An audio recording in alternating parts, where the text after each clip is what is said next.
نظام الدین اولیاء علیہ رحمہ کو محبوب الہی کہتے ہیں نا. ان کا واقعہ بھی علماء نے یہ لکھا ہے، صوفیاء نے، کہ ان کے شیخ حضرت بابا فرید الدین گنج شکر رحمۃ اللہ تعالی علیہ ایک دن موج میں آ گئے اور کہا کہ نظام الدین محب بنو گے یا محبوب بنو گے؟ تو یہ بڑی خدمت کرتے تھے اپنی شیخ کی، تو کہا کہ محب بنو گے یا محبوب؟ تو کہا حضرت اگر اجازت ہو تو اپنی ماں کو نہ پوچھاؤں. اللہ اکبر! ان لوگوں کی مائیں بھی تو صاحب حال ہوا کرتی تھی.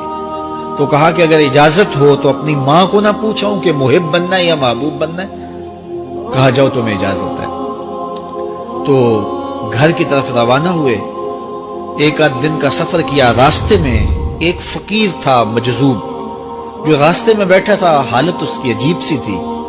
تو یہ سلام کر کے گزرنے لگے تو وہ مسکرا کے بولا محب بنو گے یا محبوب؟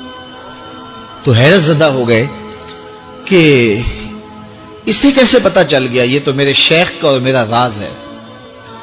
تو رک گئے. کہا کہ حضرت اگر آپ بتا دیں تو بہت اچھا ہو.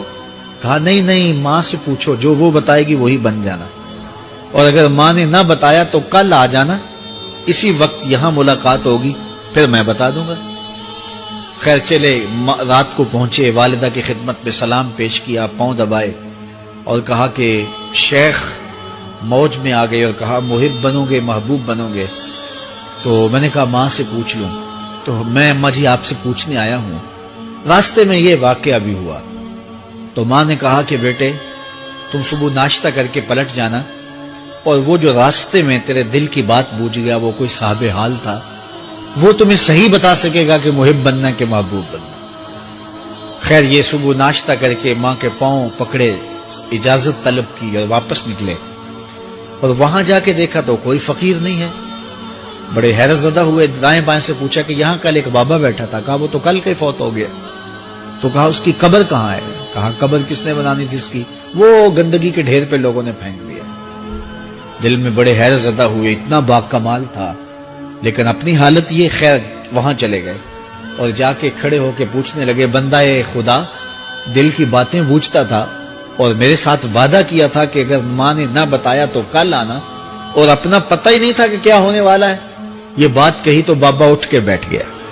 عرش فرش تے بانگا ملیاں تے مکے پہ گیا شور، بلے شاہ سا مرنا نہیں تے گور پیا کوئی ہور. ہاں اٹھ کے بیٹھ گیا اور کہا کہ نظام الدین محبوب بننا محب نہ بننا.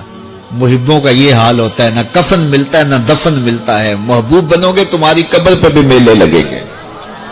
فاتبعونی یحببکم اللہ. اگر حضور کی اطاعت کرو گے، حضور کی فرما برداری کرو گے تو تم محبوب بن جاؤ گے. جب کوئی حضور کا ہو جاتا ہے تو رب اس کو اپنا محبوب بنا لیتا ہے. تو حضور کی محبت خدا کی محبوبیت کا ذریعہ ہے.